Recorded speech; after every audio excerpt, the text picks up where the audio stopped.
All right, Tackles and Tinnies listeners, welcome back for another episode. Part 1 is now done and uploaded. We are currently now filming part 2. Part 1 is a new segment that we're going to be doing. It is SuperCoach based only. I got some of my best mates who are really in depth to their SuperCoach. Really good listen if you're into your fantasy sports. We'll definitely have some relevance to NRL fantasy, but yeah, SuperCoach relevant. There's 4 new panel members, and for the people who haven't seen the other episode, this is Jake. Say hello, Jake. G'day, guys. And for the people who are not into Supercoach, can you give the audience a bit of a rundown, Jakey? Yeah, mate, happy to give a little spiel. Yeah, mate, my name's Jake. I know Ryan and Gary through Touch Rugby League, where, we play in every Wednesday night. I'm just locally at Carrara on the Gold Coast. We've got a ripper team, mate. These two boys carry me week in, week out, so I'm just a boy sitting on the wing just doing my part. But yeah, turned into two great friends over the past 4 or 5 years. Yeah, it's a pleasure to know them, and I think they're doing some great things. And yeah, it's nice to be here. I'm a Goldie boy, and let's get into it. Let's talk some footy. Well, Jake, before we get into that, who is your favourite team and player and why? Well, look, yeah, I am a Gold Coast boy, so I do support the Gold Coast Titans. I did switch from the Brizzy Broncos growing up. As soon as the Tits came along, mate, jumped straight on board. So I was Victoria though, so I do have a big soft spot for the Storm as well. Obviously, as a Queenslander then too, it's pretty easy for those three to have a lot of love for. Favourite player? Damn, I didn't really read the notes leading into this, did I? I stitched you up on that one. That was a last minute. Yeah, sweet. I didn't miss anything then. Favourite player? It definitely changes. I guess current favourite player, we'll roll with that. I will stick to the Gold Coast Titans, and it does frequently change. But at the moment, coming out of the Titans, it's a shame. Going from last year for like 2024, Keeney was really, really exciting for me. He was my favourite person to watch on the park. I think he did some great things for New Zealand as well. It is a shame he's out for the rest of the season. Got a lot of love for Beau Fermor as well. I reckon he's an absolute weapon of a player. It is a shame after his ACL he hasn't really bounced back. But yeah, so for who's playing at the moment, definitely tough to be honest. But I'm gonna say Mo Fotuaika, mate. That's Moe. yeah. Why is he your favourite, mate? I reckon he's just a consistent hard worker. Titans have been a little bit injury plagued. Obviously, we lost Tino with the ACL last year, and I think he really stepped up. Him and Joel have definitely stepped up big time. But yeah, Mo definitely led the way for me, and yeah, he's always there. He's had that opportunity in Origin for Queensland as well, and yeah, I think he's that quiet achiever. That's just a big wrecking ball, and Yep. yeah, I reckon watch. I love that. Yeah, he's definitely underrated and a bit of an unsung hero, isn't he? And I think he's going to be a Queensland representative for a very, very long time. So that's a very, very good choice, Jakey. Yeah, we'll see him there, mate. I reckon we'll see him there this year. And he's definitely rips in, and yeah, he's definitely old reliable. That's for sure. So there is an epidemic currently, boys, in the NRL, and I think you know where I'm going with this. And Gary, it's going to lead straight into you, my I friend. know where you're going with this, right? It is our Physio Corner this week, but we might have to rename it to the Hamstring Corner because it is hamstring galore. You name it, a team's probably got someone got a hamstring injury. Obviously, the most prevalent one was in the Rabbitohs game with the three boys going out with Cody Walker, Humphreys, and Ravalawa. Gaz, what are we doing? What can we say? It's insane, hey. Like 3 in one game, like that's some kind of record. Usually probably like 10, 15 years ago, you might get one every, two or three rounds.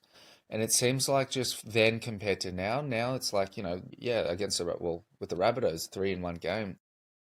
So there's a kind of like a knock-on effect, and you kind of feel like, for me at least, I'm thinking, what's changed from then, and then what's different now? And I think a big talking point is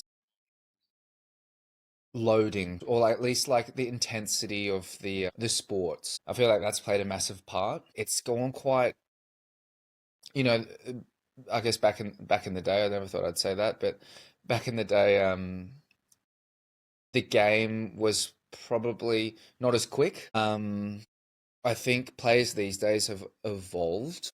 They've gotten a lot more, not that they weren't athletic back then, but like more athletic in the terms of like um, things like 100-meter sprint times have gotten faster, likely, compared to back then. Oh, for sure.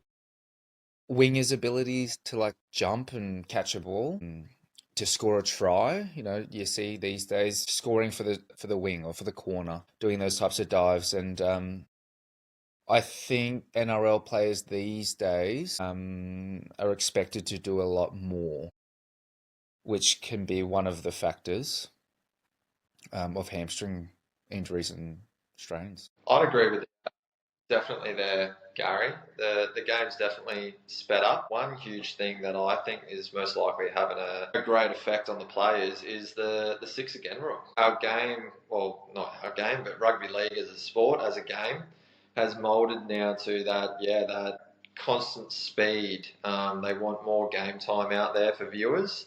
They don't want that stop-start kicking out for a penalty.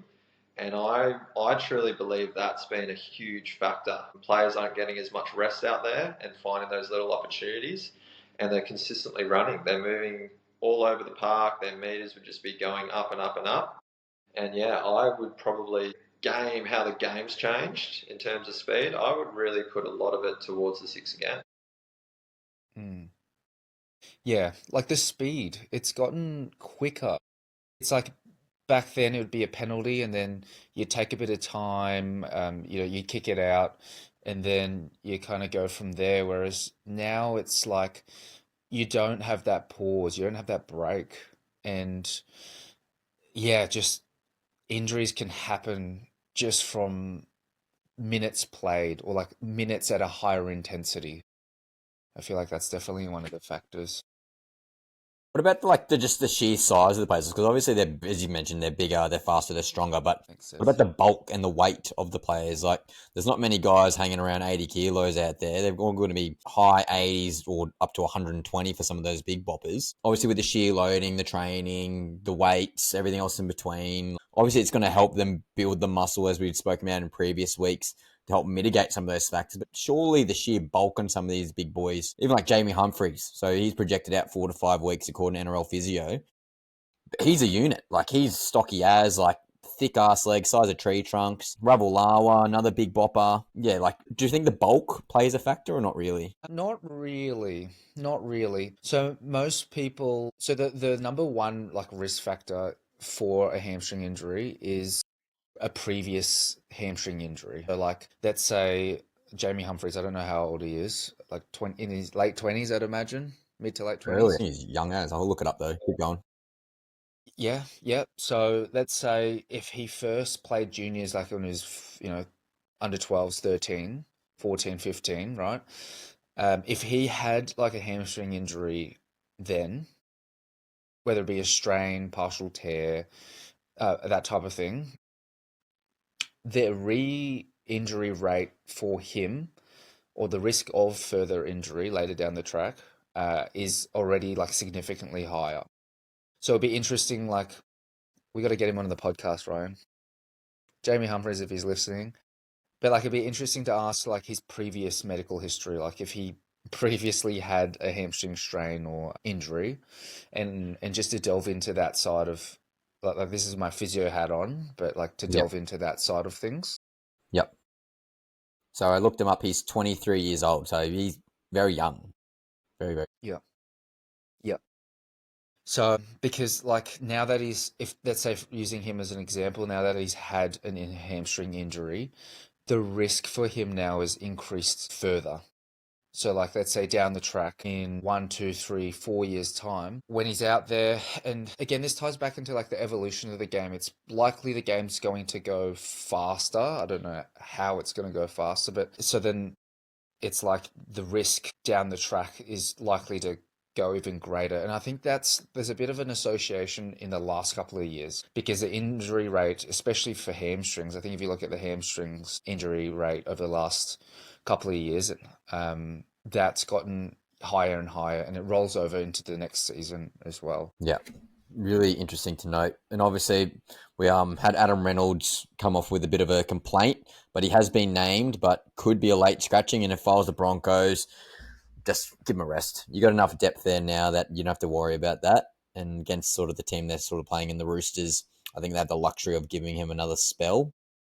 What are your thoughts on playing Reynolds this week if he's got a bit of hamstring tightness, Jakey? Look, I personally would be resting him, but you got to listen to what he wants as well. Most likely, if he's come off saying, "Mate, I'm good," during this week, you can understand if they do probably want to play him. It is early in the season. You do want to get your match fitness up. I wouldn't be riding off the Roosters though. I feel like they're definitely always a threat kind of thing. They do have a bit of attacking power in them. But yeah, there's definitely potential for a rest. You could put Billy Walters back in that 6 jersey. Hunt, veteran, straight into 7. He can control the game. I don't know who you'd chuck at 14. I don't know who they've got fit and available. So I know Moser was going through some injury stuff and all that jazz. But yeah, I'm sure once again they've got all the right people around him, and Reynolds would be a professional about his game. So he'd be named, I'd say, because he's feeling good. Yep. Gaz, you agree with that or not really? Might have lost him there. But personally, if there's any sort of ailment, I just would not be risking it. Like, you've got Jock Madden. Jakey, you mentioned that you got Billy Walters there. You can slip right in. You can chuck another different utility from their pretty good feeder clubs there in their under 20s, or you can go through the Queensland Cup. Definitely some better options there. Just, personally couldn't risk putting Reynolds there. Luke Garner, another one for a hamstring injury, 2 to 4 weeks, projected from NRL Physio. So again, common occurrence. It's not really discriminating if you're a halfback, if you're a winger, if you're a second rower. Again, I don't think it really matters on the position. Gaz, you mentioned before about the game potentially speeding up, and you said you don't know how. I think it's evident now that we could be going down that black hole of, you got the head-eye incidents now with the 10 in the bin. Okay, now there's going to be 12 in the field. We could be ramping it up even more and more intensity due to more space in the field. People have to overextend in defence, or people have to do more covering tackles because they have to work harder to make up some certain ground because the players off the field due to an overlap. Yeah, it could be a new side effect from this HIA decision from the NRL, which is interesting to note. Is there anything else we can talk about for Hammies, Gazzy? Hamstrings, not really off topic, but I guess rehabbing would be a really important point. The NRL physio, or at least the team, let's say the South Sydney Rabbitohs, just using Humphreys as an example, they'll have top-notch medical staff, and I'd imagine with their rehab, they would be working on strength, kind of working on deadlifts, that power output, getting it back or as close to 100% as possible. Then from there, they would be, Humphreys would be doing a lot of plyometric stuff. Because the game is so fast, plyometrics and power and speed is very important. So getting that back and testing left and right hamstring and just trying to build that back up. Yeah. Have you gathered any information, Rye, on how severe they've all been? Yeah, so from what I could find online, it was, screen's lagging a little bit, stay with me here. Cody Walker, 2 to 3 weeks. Jamie Humphreys, 4 to 5 weeks. And Michaeli Ravalawa, 6 to 8 weeks. And Luke Garner's 2 to 4 weeks. And then obviously Reno, potentially 1 week.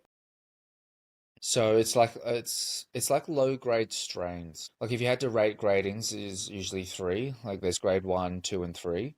Grade 1's usually the couple of weeks, that 4 to 6 week mark. And it's minimal fibers of the hamstring, less than, I forget what exactly, but less than 10, 15%. Whereas you go into grade 2 and it's something between 40 and 50%, or probably 30 to 50% more like that. And then you've got your grade 3 hamstring strain, which is between that 50, 60%. And then you've got your full ruptures. So yeah, just a bit about like the classification of and grading of strains. But those, I'm sad to say, but more than likely there's going to be another hamstring, and we're probably going to be coming back full circle in Physio Corner or Hamstring Corner next week. But again, we just, anyone to take something from it, work on your strength and conditioning, guys. Do your warm up, do your cool down, and be diligent. If you've got a bit of tightness, just be wary. Just as Gazzy said, do your due diligence in the gym or your rehab. That's for sure. So Gazzy, probably the other big injury this week was Lindsay Collins. He's got an MCL injury, 6 to 8 weeks approximately. Obviously, good news in regards to not doing his ACL. He's not going to be out for the entire year, but 6 to 8 weeks is a fair chunk of the season. What can we say about that? The Terminator, one of my favourite players. Big loss to Queensland, but hopefully he'll be all right for Queensland around that state of origin, May, June time. Yeah, pretty spot on with MCL injuries. They, in terms of prognosis and kind of recovery times, they're pretty good. I like rehabbing them because it's pretty straightforward for those. And ligaments tend to heal quite well, whether it be... He's not getting surgery, is he? No, don't think so. Yeah. So a bit of that conservative rehab. So they'll be working on a lot of strength training, and then oftentimes like scarring through the ligaments. He might feel a little bit of pain like here and there, but after 6 to 8 weeks, generally after a full rehab, it's pretty strong. Yep. Yeah, obviously killer blow for the Roosters and potentially Queensland. What are your thoughts, Jakey? Yeah, definitely. Yeah, exactly that. Roosters, I feel like, are already struggling a little bit. You definitely can't write them off, as I said earlier, but they're not having one of their usual strong seasons. And yeah, to lose their number one prop for sure in Lindsay Collins now for, was it 6 to 8 weeks, I think it was. Yeah, that'll definitely hurt them. Yeah, hopefully he can find his opportunity to come back and help out Queensland. But yeah, big blow. But that's okay. We got Mo Fodawaker, mate. He can fill those shoes. Yeah, definitely a handy replacement, that's for sure. And obviously Tino's back this year. Tommy Gilbert's potentially in that conversation as well. Max Plath potentially. Hopgood. Yeah, there's definitely adequate replacements, but yeah, huge loss for the Roosters regardless. Obviously we've got concussions. Obviously they're mandatory 11-day stand down, so that means Brendan Piakura is going to be out for next week. Bit of a blow there. Good for SuperCoaches owning Gojetski. That's Jakey, so he'd be happy regarding that. Obviously not for the Piakura head injury, but Jason Saab had a bit of an ankle complaint. It looks like a syndesmosis injury, but the good news is he's actually got named today in TLT, which I was actually quite surprised about. So great news for Saab, but again, he could be a late scratch, just been named. That's pretty much wraps up Physio Corner for this week. And again, the hamstrings are a common occurrence and yeah, not ideal. Jakey, last week we went over Cap or Fact, but it was a special edition. It was for DCE's potential destination. So last week we did Cap or Fact for him going to a Queensland team, and ChatGPT predicted that the Gold Coast Titans was the most prominent answer. What was your thoughts on that response? I think that's cap. I don't see him ending up at the Gold Coast Titans. I can see him moving to Queensland. To be honest, I feel like there's definitely a lot of teams. I know that the Roosters were floating around as a contender. Same with the Dolphins. And the Dolphins most likely have the most money, I'd say. Even the Roosters would have quite a bit. So it just comes down to what DCE wants. We've seen the move with Ben Hunt. He was at the Dragons, wanted to come back to Queensland, kind of for that swan song. He obviously had some of his career at the Brisbane Broncos, so he's had that opportunity to come back there. But all the reports were saying at the time that he wanted to come back home to Queensland. DCE might be having that kind of similar feeling. So, yeah, it'll be interesting to see where he ends up. There's obviously that talk of Reno maybe retiring or moving on elsewhere from the Broncos, which if he retires, yeah, Broncos are a contender. But I think if Reno's happy for another year, I can definitely envision Broncos re-signing him again. Yep, for sure.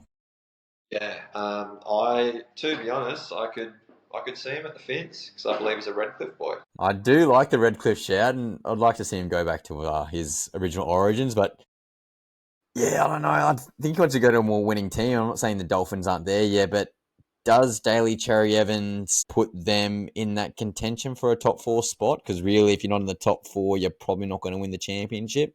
What do we think, boys? For the Finns or for the Roosters? Well, we'll go over the New South Wales team shortly, but I'm more so the Finns. Okay, for the Finns, if you add DCE in there, yeah, I still don't see them as a top 4 personally. Yeah, it can help you hopefully scrape into the 8, but we can look at the Finns so far. They've got their first win against our team over the weekend, which for us three we probably weren't very happy about.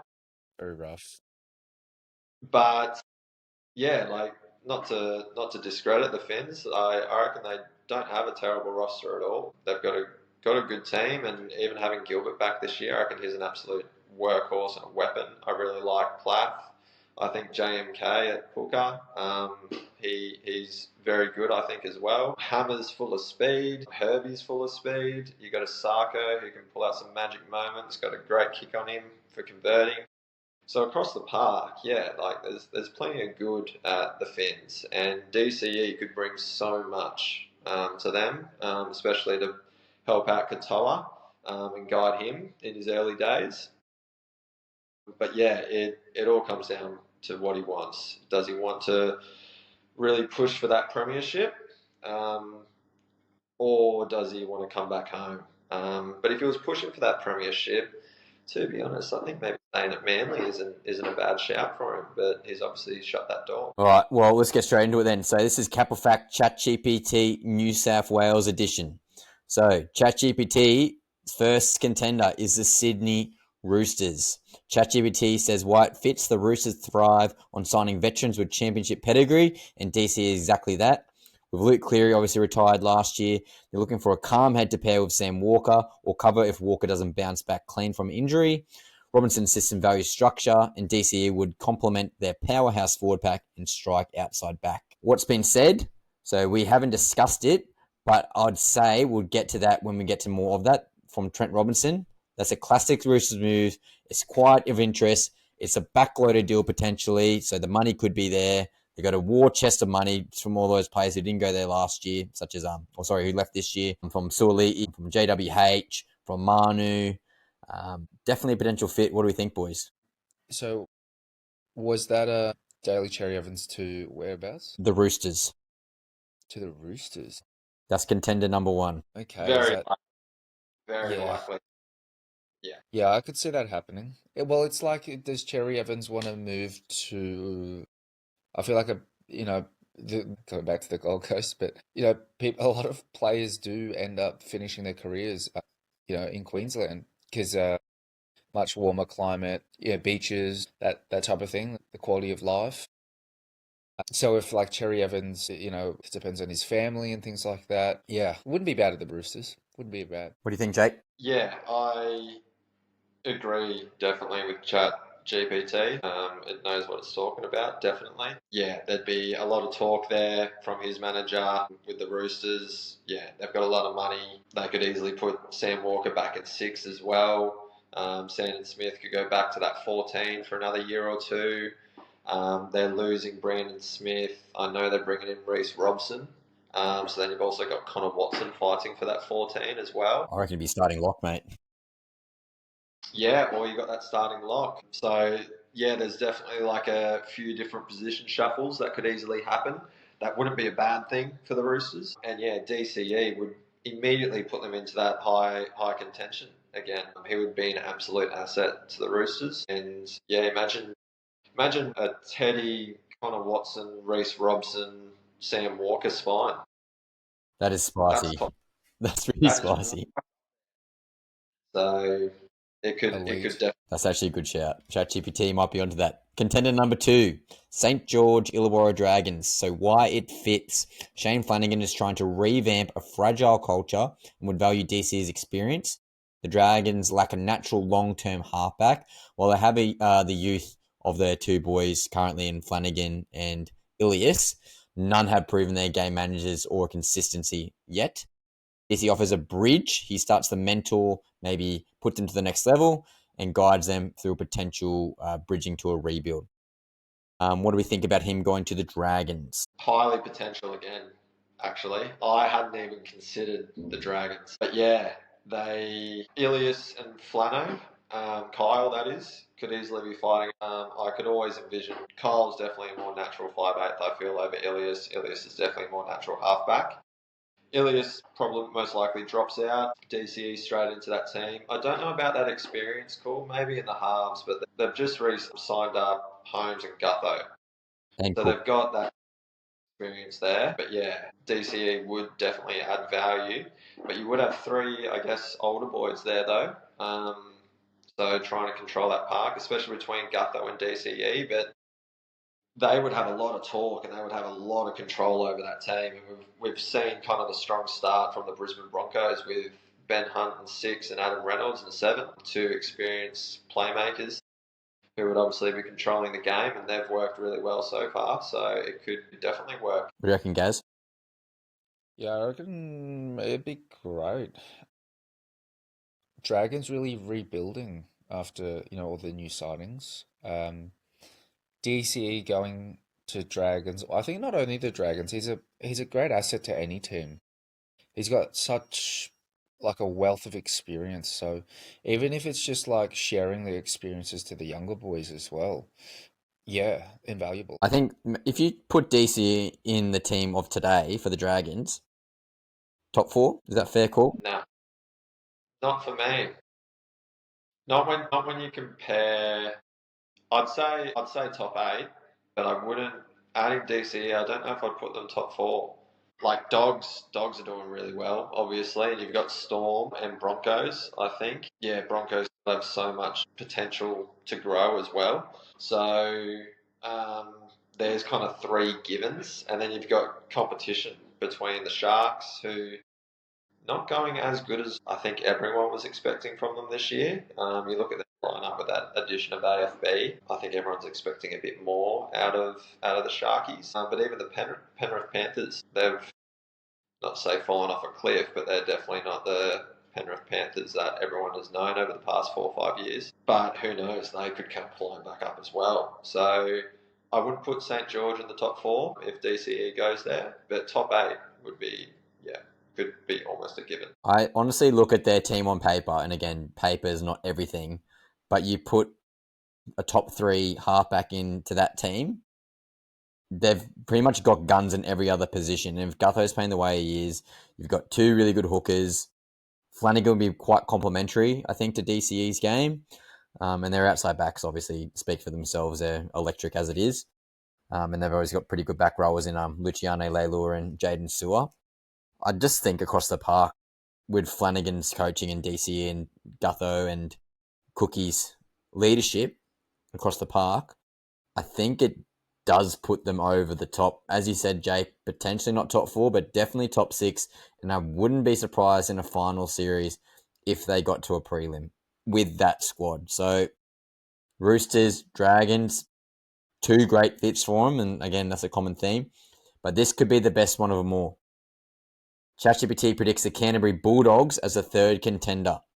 So White fits. The Dogs have aggressively recruited star power over the years with Crichton, Kickow, Marnie, and desperately need a steady hand or steady half to steer their talented but erratic attack.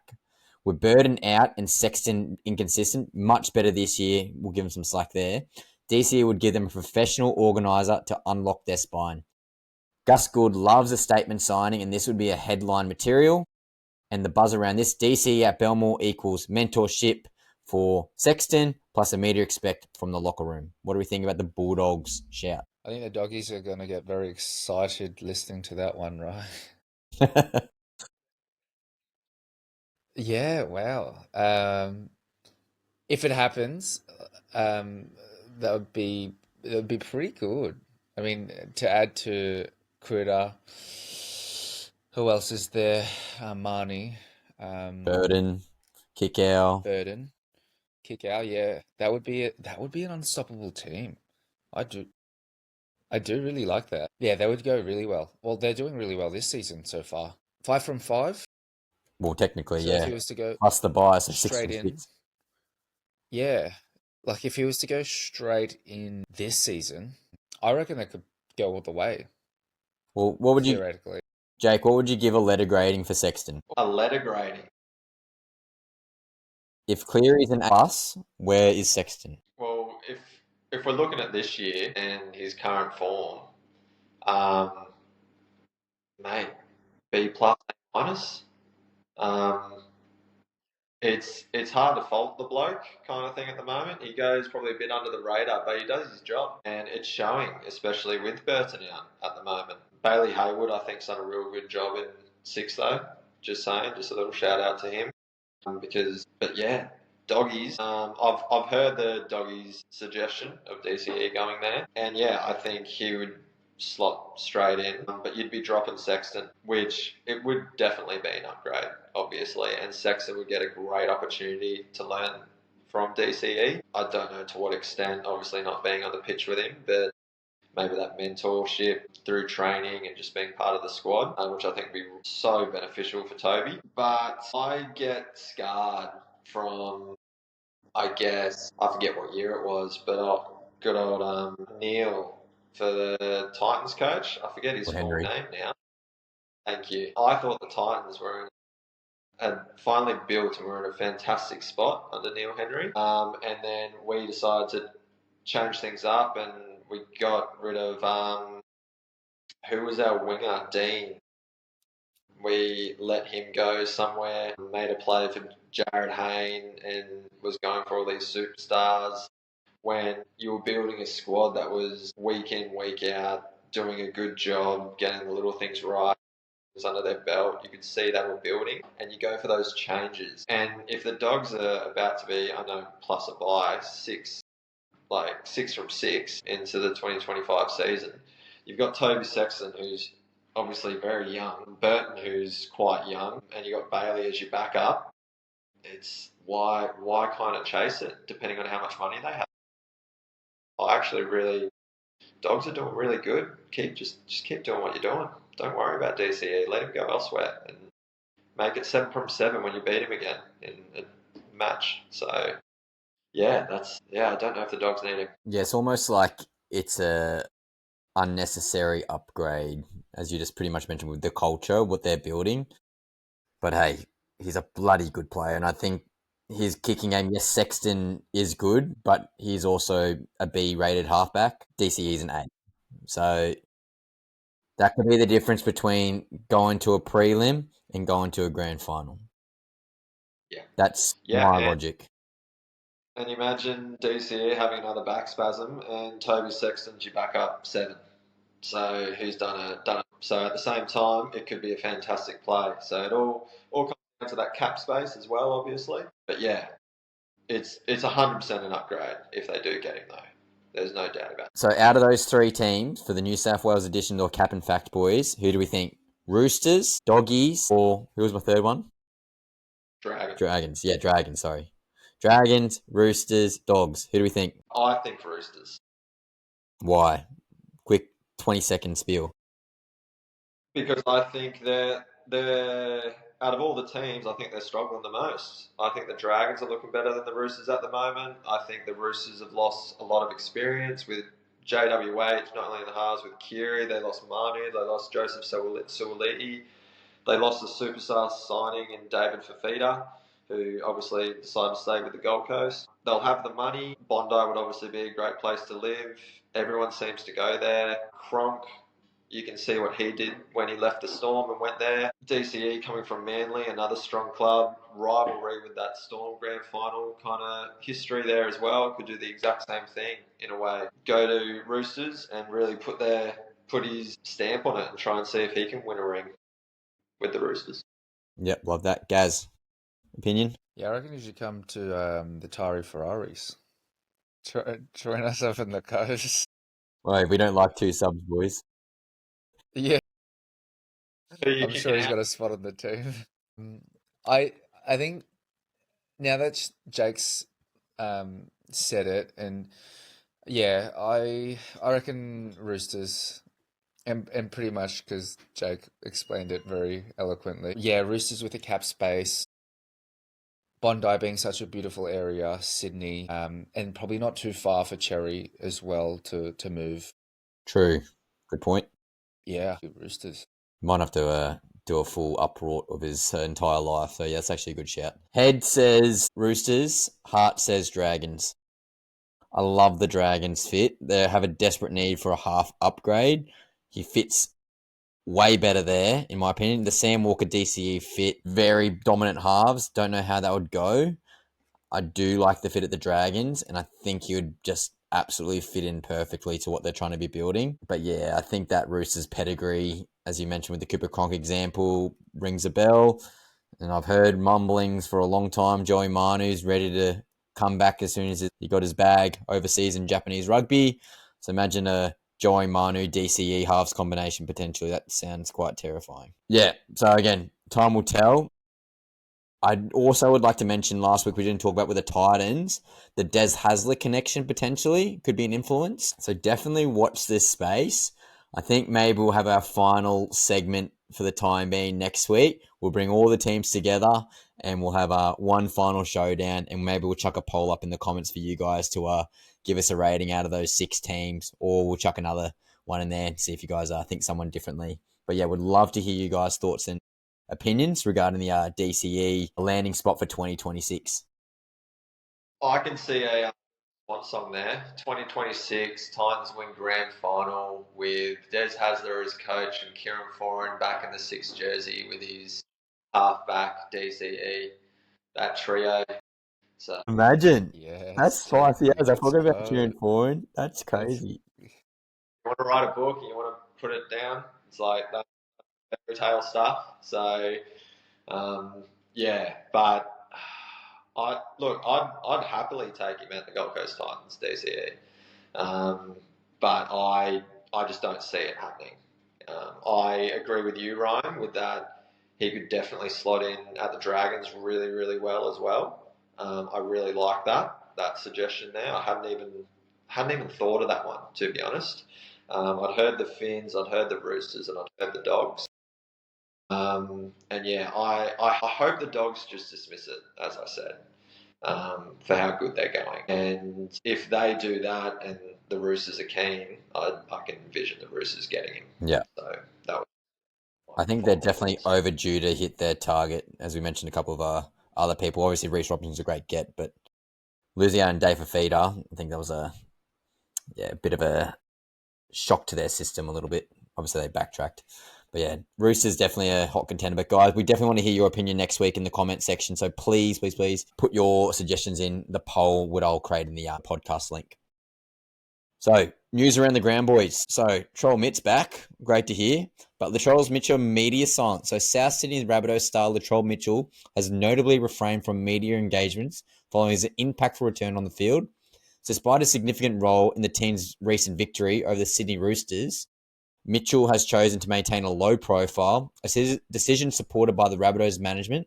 Coach Wayne Bennett commented on Mitchell's maturity and focus on personal growth, highlighting his commitment to family and professional responsibility, according to ABC News. What's your thoughts, boys? I feel like this has come up before where Latrell will take time away from the media. I can't recall all the instances kind of thing. But yeah, if he's obviously just taken a step back from having any interviews or post-game interviews or anything like that, and just wants to focus on his footy and focus on himself, and that's the best thing for him to do, and he's allowed to be doing that, then it's great. Yeah, Latrell Mitchell has so much potential. He's an absolute unit when he's on the field. Yeah, he's a huge talent. So it'll be exciting to see him in the 6th jersey this week as well. So yeah, it's no problem here. I think if you don't want to chat to the media, don't chat to the media. So focus on yourself and just do good things. Yep. Gaz, what do you think? I totally agree with Jake. Like, spot on there. Like, I think it's his decision, and because the media, they can be so harsh and they can spin a story, and just have that, spotlight on. You totally understand his decision. Yeah. I don't want to be speculating, obviously, but there has been other analysis or podcasters saying that he did throw a forward pass. I personally didn't think it was a forward pass. If you watch his hands are pushing backwards, and then obviously he's running forward, which then resulted to the ball going to Isaiah Tass in looking like a forward motion. But personally, I think it was back. Is he potentially avoiding the media to not talk about that potential forward pass? Don't know. Can't say if that is the case or not. But again, worth noting potentially another reason why, obviously, besides taking some time off to do his own thing. So another interesting one. So media and broadcasting. So Fox Sports or Foxtel Sports broadcasting expansion. So the Foxtel Group has secured exclusive Australian broadcast rights to major golf tournaments, including the US Masters. Additionally, the integration of live NRL and AFL matches into their streaming platform aims to enhance their sports content offerings, according to the Australian ABC. What do we think on Foxtel trying to gain some extra market share for their broadcasting rights? Mate, with cable nowadays, who's Foxtel again? For the cable TV, mate. Like, I wasn't a kid who had Foxtel growing up, personally, but it was something I always wanted. But, mate, nowadays, yeah, mate, I got no need for Foxtel, mate. I don't need any subscriptions except my KO. So anything like the cheapest version to get me my NRL, mate, each week, I'm happy with. Yeah, fair. So I can imagine if, they're trying to get more viewers coming back to them. I don't know their pricing or anything like that, but if they're making a play for it, they obviously, just try and make some more coin. Definitely ain't cheap, mate. That's for sure. Gaz, what do you think about the Foxtel trying to gain some extra market share for the NRL? It's the same as Jakey. It's like Foxtel. I haven't really heard from them in a while. More competition is great. If it's it's KO at the moment, with a big market share. So if they can offer a bit more competition, maybe KO might retaliate and lower their prices. That would be great. And yeah, I think perfect. Yeah. Second that motion, that's for sure. My parents are boomers and they are Foxtel through and through. They're absolutely getting scammed by their prices, but hey, if I can watch free NRL, I'm not complaining. But yeah, I think the more competitors, the better it is for everyone involved, including us as the consumer and us as commentators. So yeah, definitely think Foxtel trying to gain some market share back from KO and other competing agencies. Definitely a good thing for all us consumers. So Channel 7's NRL programming initiative. This is interesting because Channel 9 is the only one who normally has broadcasting. So Channel 7 is planning to introduce a midweek NRL panel show during the 2025 season, positioning in a direct competition with Channel 9 100% footy. This move reflects Channel 7's intent to expand its presence in rugby league broadcasting, according to news.com. What's our thoughts on Channel 7? Again, similar to the KO/Foxtel debate. What's your thoughts on Channel 7 trying to gain some market share from the NRL on Channel 9? I reckon Peter V'landys is probably loving all this. I swear he's going to grow the game as much as possible, and if everyone's fighting for NRL, he's probably stoked. From what I hear through here or whatnot, on the odd occasion, you hear that NRL's growth rate just keeps climbing, and I believe is beating the AFL. I love my AFL as well, personally. I think currently in Australia, it's definitely the biggest sport, or maybe not, actually. Yeah, you can understand Channel 7 are making a play for it, but I just don't know how many viewers they'll get. I personally never watch 100% footy midweek or anything like that. I get a lot of my content online, social media. Yeah, I never really sit down for that Wednesday night. Football starts on a Thursday for me. So, yeah. Your thoughts, Gaz? Yeah, I wonder how they would, bid for the rights and whether it be like a Thursday night footy, because at the moment I think it's Channel 9 that has Thursday, Sunday, and maybe like a Saturday I game. think, don't they? No Saturday. Oh, and a Friday, yeah. No Saturday, but Friday. So it's like if Channel 7 try and bid for that, which again, more competition is great. Yeah, how they would, maybe have one or two games there, but yeah. Well, I think for our generation, Jake's a little bit older, us a couple of years older, 30-year-old, we're not really watching free-to-air television. We're definitely more on the different streaming websites or looking at KO more so than Channel 7 or Channel 9 TV segments. And guys, if I didn't tell you this, would you have known Channel 7 was going to have their own TV show? Nah, I wasn't aware. Well, I hadn't heard anything personally. point proven. No idea. Point proven. It'd be interesting. They're going for that TV show, like obviously on that Wednesday time slot to compete. Who are they getting on there?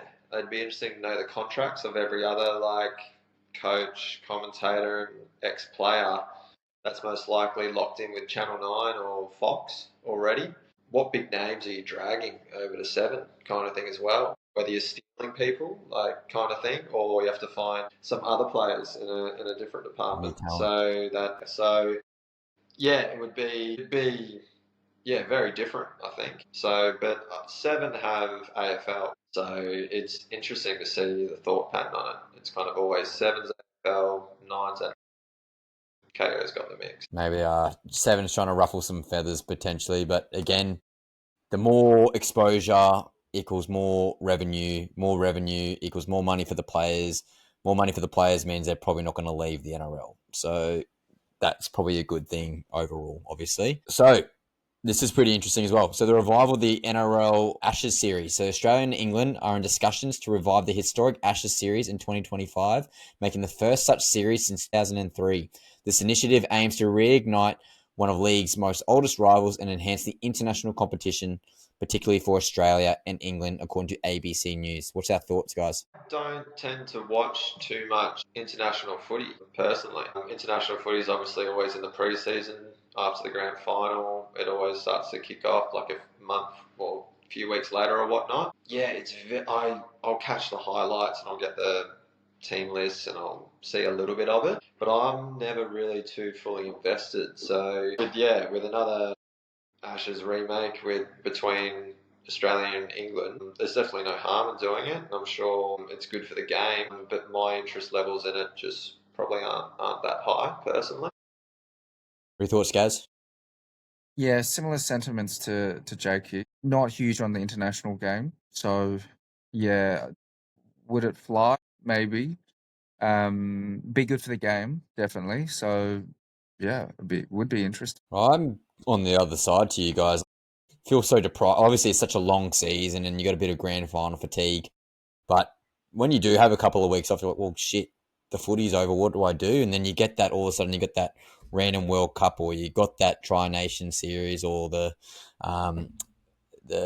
Islander series that they've had in the past couple of years. I think reigniting the Australia versus England feud. Again, it's always seems to be pretty good matches, and England's certainly becoming a more competitive team in more recent years.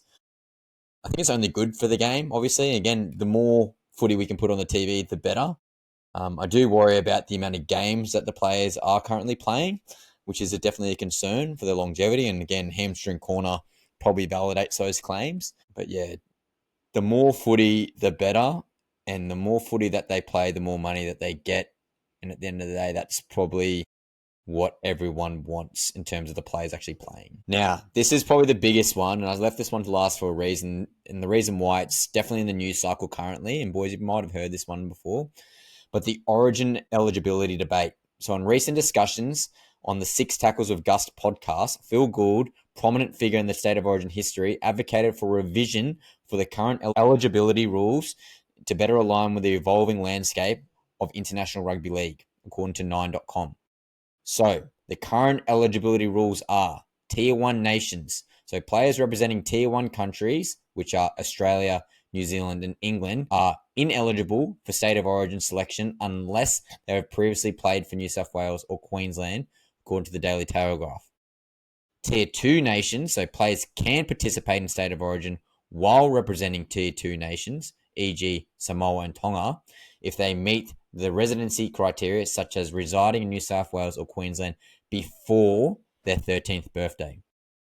Gus Gould's perspective was, Gould emphasised the need for the game's regulations to reflect its international growth and the increasing prominence of Pacific nations in rugby league. He proposed that players who meet the State of Origin residency criteria should be eligible to play regardless of their tier status of the country they choose to represent internationally.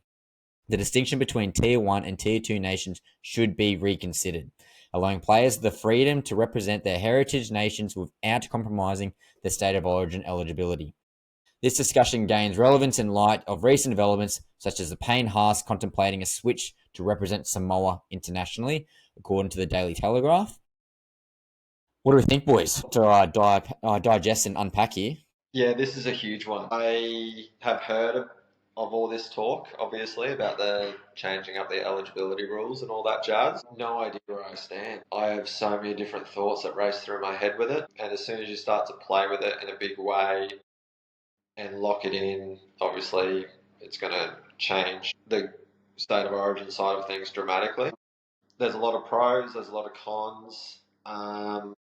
Yeah, I'm really torn. I don't know what's right. I don't know what's wrong here, to be honest. Payne Haas obviously has ties to Australia and Samoa.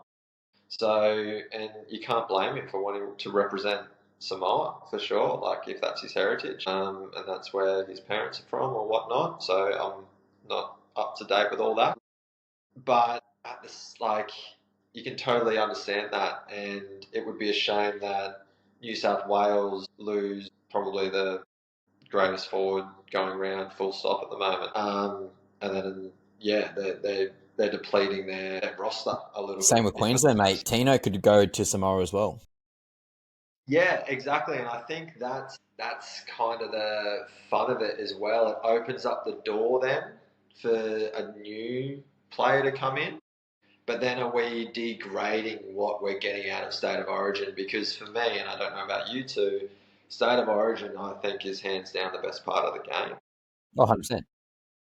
Yeah, it is huge. I love it to bits, and I really struggle with it. I don't know what the right answer is. Yeah, I'd have to give it a lot of thought. Happy to give you some commentary on the side, kind of thing, or future episodes we can revert back to it. But yeah, I don't know the right answer. I don't know if you kind of go, if you can play for New South Wales or Queensland if you were born in the state. I don't know if that's maybe like a suitable option. And obviously, if you go, what if you moved here at a young age and you play your first juniors and all that type of stuff? Before 30.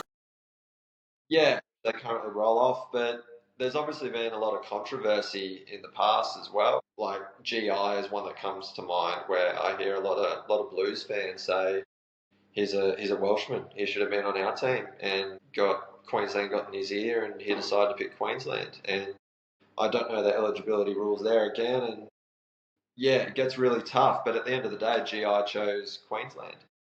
But a lot of like Payne Haas and let's say Tina and whatnot, they you hear the story that they pick Australia and they pick Queensland, they pick New South Wales because they offer them more money than like Samoa would offer them. So that takes away from the game and the credibility a little bit there. So I feel like if the whole game as a whole said, the NRL just said, if you make it to any state or national representative level, you get a small bonus, whether it's a $2,000 added for the whole game. So, and that would change everything up. But I think if you do pick Samoa, let's say you've moved away from Australia for that year, and it's like, oh, I can't get picked for Queensland or New South Wales maybe.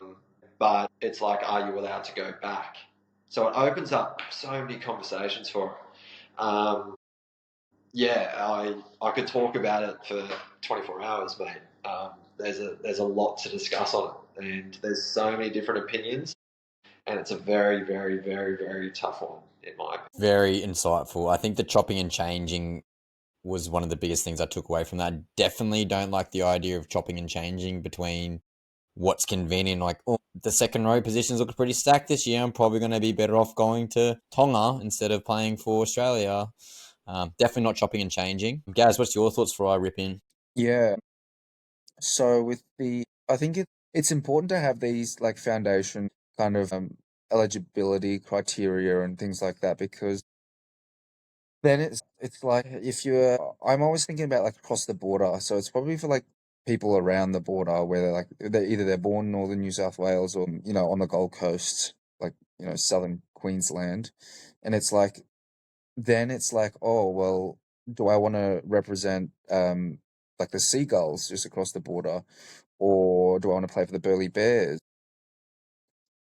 Because then exactly, it's like from the early age, like grassroots type of thing, like under 12s, for example, you'd be making decisions on all that, because then at 13, what was it, under 13? Yeah, so then like that would then have flow-on effect there. But I think it's great to have kind of like rules around it, and things like that, because then you're kind of being able to, choose a team. Yeah, I think it's just so hard. Like, I personally put Origin and International completely different.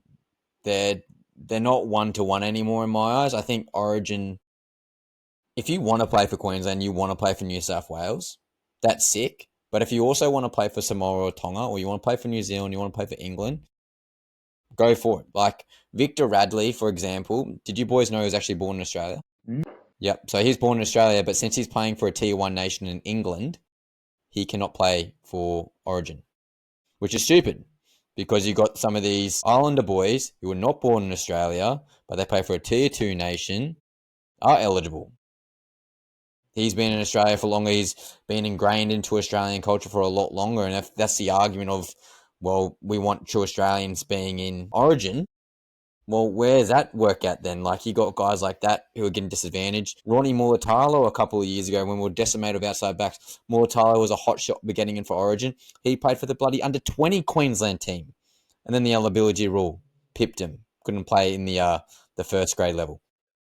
What's the logic there? That's bloody stupid in my eyes. If you have the passion and you want to play for Queensland, New South Wales, before your 13th birthday, keep that rule. That makes sense to me. But it doesn't matter if you're a Tier 1 or a Tier 2. So if you're Victor Radley and you're born in New South Wales and you play for a Tier 1 nation in England because you want to represent your family for England, go for it. But that means you cannot play for Australia ever in your life, but you can play for New South Wales. Yes, you have dual residency because you're England, you're Australia, but you cannot play for like Australia. But Origin is different to international. Doesn't matter what internationality you are, but before you ever want to play international football, you must declare what nation you want to play for, and you cannot chop and change. But you still can play Origin. That is my point. But that's a whole new discussion because let's say I don't know an exact player example, but let's say my mum's Australian and my dad's English or whatnot, and I'm a footy player, and during my career, I'm lucky enough, like in my earlier days, I'm not, let's say, good enough to be picked for Australia, but England comes knocking on my door and says, mate, we'd love to have you. And I get to represent my dad's heritage. And then further in my career, 5 years down, I've turned into an absolute weapon. And then Australia comes knocking, and then I get to obviously support my mum's side. Like you would see that at home as well, and so you can also relate to that point. So I wish it was that straightforward. It's definitely not black and white, that's for sure. Yeah, and there's a lot of smarter people, I feel, and there's a lot of people who know a lot more about it all that I hope they make the right decisions on. Because even at the moment, it does feel a bit chop and changey a little bit. But yeah, I don't know, because I think even Kalen Ponga is another example. He's only played for Australia and Queensland, and they say if he had the opportunity to play for the Kiwis, he'd most likely change to the Kiwis and play for Queensland. Moldy All-Stars this year. Yeah, there's numerous examples. It's so tough, and then it goes back like, yeah, how do you decide how you want to go with it moving forward, and then hopefully they just take a lot of time with it, have a solid think about it, and try and get it as perfect as possible moving forward. If they do decide to make changes. I think the biggest thing is like you want passion in the jersey, and if you're passionate to play for Queensland and New South Wales, that shouldn't. Well, I'm contradicting myself here, but I'm starting to agree with you now, Jake. So I reside what I said earlier. But if you've got passion for the jersey for Queensland and New South Wales, should be able to play regardless of your nationality.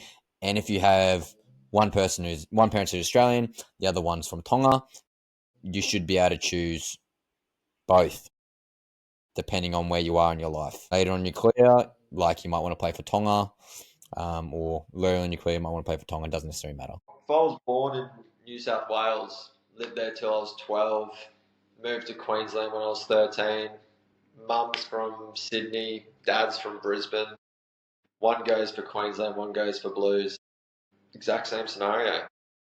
And I know like that's why the eligibility rules is there. And with Origin, it's probably a bit more clear cut. It's like you make that decision, but same thing. You could have the exact same thing at home. Mum's going for the Blues, Dad's going for the Maroons, and then all of a sudden you don't get your door. Like you don't get that opportunity one year with one team, and the other team wants you because they're hurting in the outside backs or whatever's going on. It's like, oh, I'd also love to represent like the second part of my childhood growing up from 13 to 18 in Queensland instead of the 1 to 12 I spent in New South Wales. You could twist it so many different ways. So yeah, it's very but yeah, I don't know the right answer. I'll keep throwing that out there. So All right, Gaz, final thoughts? Not much more to add. Yeah. Yeah, I think, again, we'll probably revisit this in a couple of months or so or closer to Origin time. But yes, definitely a hot topic. And yeah, my opinion changed twice after talking to you both. So yeah, guys, chuck your opinions down in the comments. We'd love to hear from you guys. Let us know what your thoughts are on the eligibility rules for international and state of origin. Should they stay the same? Should they the tier nations not matter anymore? You let us know. Give us your thoughts, and we might share some of your thoughts next week on the potty.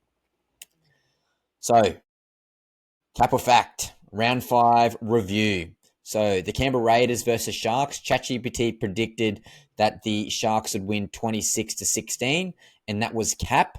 The Raiders 24 to the Sharks 20. Boys, that try at the end. Holy shit. How good. Yeah, that was some great. That was some good stuff to watch. Huddy Young with that great run, got the offload out. Sharks were just backpedaling, for so long there. They were lucky that they got a couple of penalties, I think, within the last 10 where the team with the ball. But Sharks looked spent. And then as soon as the Raiders got their opportunity, they ran with it, and it was great. Great to see. Great footy. I tipped the Sharks. I was so torn on that tip as well. But yeah, credit to the Raiders. That was wonderful. Good to see. Gaz, thoughts? Yeah, the Raiders are playing with real grit and determination and spirit this season. It was good to see, like Xavier Savage kicking for the grubbering for the wing, and then the boys chasing, but then Sebastian Chris and like all the little players backing up on the inside and supporting. Yeah, I think it was amazing. It was amazing to watch. It's just crazy. Like, Xavier Savage came to the middle of the field from the left wing, and then Sebastian Chris, who was the left centre, scored the try on the right-hand side of the field. Like, those two boys, knowing it's pretty much it's do or die here, they came all the way across and were just there.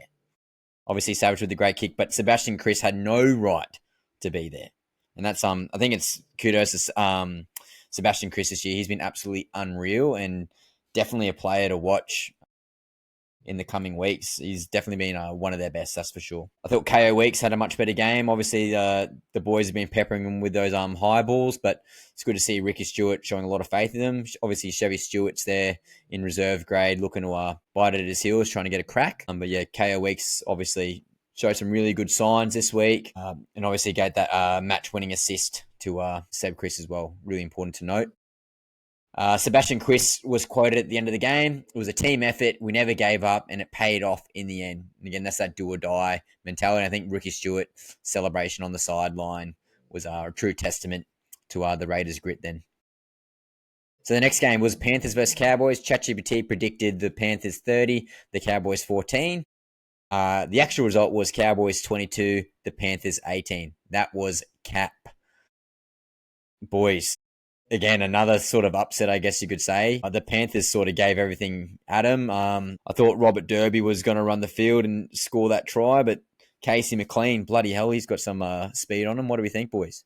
I didn't get to watch this one. I was working over the weekend, so I didn't get as much footy in as I would have liked. So yeah, I haven't even watched any highlights or nothing on this one. So I was shocked, though, that the Cowboys got up. They haven't had a great start to the season. So yeah, but yeah, I don't have much to say on the game, unfortunately. I'm trying to remember the game. I think it's just, I think Jake mentioned it before. It's like the Panthers, they've almost dropped off a cliff. They're looking completely different this season. Yeah, still unsure what it is. Because I was thinking, Nathan Cleary coming back from concussion, thought the team would play a lot better, but yeah, it wasn't to be. Yeah, I think obviously Cleary's trying to be a hero in some regards, which he almost has to be. Just missing Luai has been absolutely detrimental. Zaya Yo is obviously trying his ass off every single week and picking up first receiver half the time, which is not ideal. Obviously, I want to see him run the ball more, to be honest. He's so good at finding his front and getting that quick play the ball. But I think Dylan Edwards coming back this week, which again will come to our review shortly. Yeah, I think he'll bring a lot. I thought Dane Laurie was really good at running the ball, but again, Dylan Edwards just got that extra bit of class, and again, he provides that confidence, which is that intangible aspect that you can't really teach or have in a team. But it's just interesting to note that Cleary acknowledged that the team has experienced a period unlike previous seasons, stating that we're in some sort of uncharted waters a little bit to some extent. He noted that the team is unusual flow and rhythm and are currently lacking. And again, that comes down to the 5'8" changing, the fullback changing, you're chopping and changing your forwards due to injuries and concussions. Cleary's been in and out of the team. The outside backs have been in and out as well. Like the whole team's been chopping and changing every single week. So again, trying to get consistency, it's not helping anyone.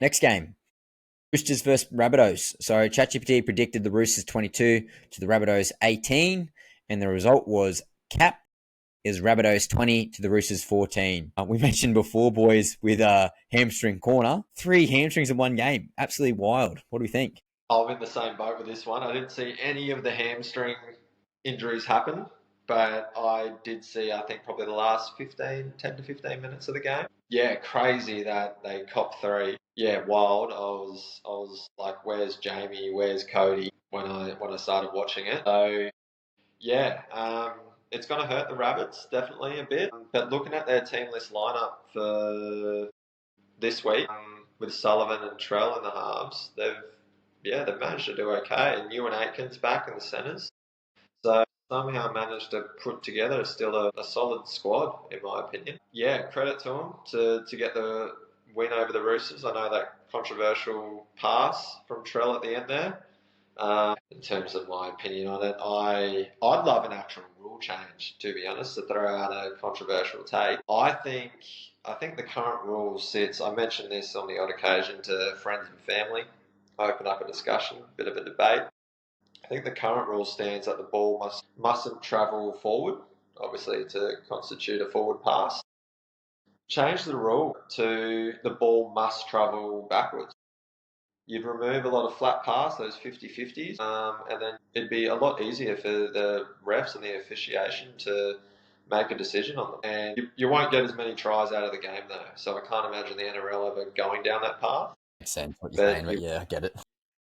Yeah, but you'd lose a lot of uproar. So yeah, I'm sure all the Roosters fans aren't happy because if you look at those still shots, yeah, it looks forward. Also, it's that input of, well, out of the hands, it looks backward. Thoughts, Gaz? Yeah, so I watched it live, and I didn't think there was much of a problem with it personally, and thought it was a pretty good pass. Like, looked great out the hand. Dominic Young, he kind of got drawn in. He went kind of shot in to cover the inside man, and yeah, could have gone either way. I think it like a defensive kind of call, and yeah, great for the Rabbits. I think just unreal. Like losing 3 outside backs, particularly 2 halves, crazy. And like obviously you're losing your winger. Yeah, it's just they had no reason to win that game. And Latrell Mitchell definitely needed like some match fitness. I think that's obviously why he was starting at centre. It was quite evident why he couldn't play fullback for the first couple of weeks. It was just, yeah, definitely hasn't got the match fitness there. But I love how he just stood up. He knew he had to do something for the team. He was the guy who had to do it. And just him just having a crack. Obviously did 2 shocking kicks, but they actually turned out pretty good, getting those balls back. Huge. Jai Gray, unreal again. But yeah, Latrell Mitchell, just what can you say? He's just a gamer. He just wants to play. He's got that dog in him. Just wants to win. There was another 2 shocking kicks. I'm pretty sure he kicked 2 out in the full at some stage throughout the game as well. Wouldn't be surprised. But he did have 2 shockers with the kicks. So yeah, but when you think of Latrell, he is that X factor, star player kind of thing. So, and he obviously has the confidence to throw that ball to try and win the game at the end there, and he pulled it off. So, yeah. So, also interesting to note, guys, that Lewis Dodd's anticipated debut will be delayed at least 1 week. He got a 1-match suspension in New South Wales Cup. So, yeah, potentially debuting in round 7. But, yeah, if Trell Mid and, what's his name? Got a mind blank. Bud Sutherland, yeah, if they both do well, he might not get a crack. Time will tell there. Next game, Dragons versus Eels. ChatGPT predicted the Dragons 24-20. And I'll tell you what, it's pretty close. Pretty good prediction. Eels 23-22. So that was fact. Holy shit, what a game. It was the Gutho's return and Zach Lomax's return. Both had unreal games in their own rights. Obviously, Clint Gutherson brained it on SuperCoach, got like 130 points, was in everything. Again, I've said it on previous podcasts, guys, that he's just that instrumental leader. He's in everything. The attack runs through him. Zach Lomax going to the wing. And if you guys look at the stat sheet, clutch kicks or clutch conversions, and then obviously got that dog in him at the very end with that field goal. Just unreal to see. And I think the post-match conference on the field with Zach Lomax having a little bit of a cry, really, really good to see just how much it meant to him to win that game or be a part of that game in that sort of environment. What's your thoughts, boys? Yeah, it was a great showdown in terms of Gutho up against his former club and Lomax up against his. So, yeah, that was always going to be an intense one. It was, good to see it came down to 1 point. Unfortunately, another game I missed due to work this weekend or past weekend. But yeah, I was checking on the updates, looking at the casual super coach. I got nervous when you advised captain Gutho, Ryan, and him getting that 130. I thought I was done. But yeah, I tipped the Dragons. Obviously, Eels haven't had a great start, but I had a gut feeling about the Eels. I like them when they play at home. I think they seem to play better, definitely, at Combank. And yeah, they got it. Good on the Eels. Thoughts, Gaz? I think Jakey works too hard. Jakey needs to watch more footy. Thoughts on the Eels game? It was entertaining. It was good. Yeah, Gutho, Lomax. Great to see the showdown. Eels first win. So for a lot of the Eels fans, I think heading into that, getting a lot of confidence as well. Yeah, no, really great to see. Yeah, just an unreal game, and obviously 2 teams desperately needing a win, particularly the Parramatta Eels to get their season on their way. But for those 2 blokes who were trying to prove something to their former clubs, I think they both did their thing in their own right, so it's good to see. Now, I'm going to go over this game in about 10 seconds because I want to talk about it. It's the Titans versus Dolphins here. ChatGPT predicted that the Titans were 26 to the Dolphins 20. I was riding ChatGPT here. But unfortunately, the Dolphins pulled the Titans' pants down 36-10. So that was cap. Oh, boys, I was here live and I was just raging. I just didn't know what to do. Fucking Tino got sent off in the first, 1 minute of the game. I'm like, we're done. This is going to be our game. I've got to obviously give credit to the Dolphins. They definitely turned up and they were there to play, and they're obviously due for a win as well. They didn't want to be the bottom feeder team. Good to see Wolf got his first win as a head coach as well. So shout out to Coach Wolf for the Dolphins. But bloody hell, man, the Titans, they just looked woeful. What to say? Boys, where do we start? Typical Titans. Back to their usual self. I'm sure we feel the hurt pretty frequently.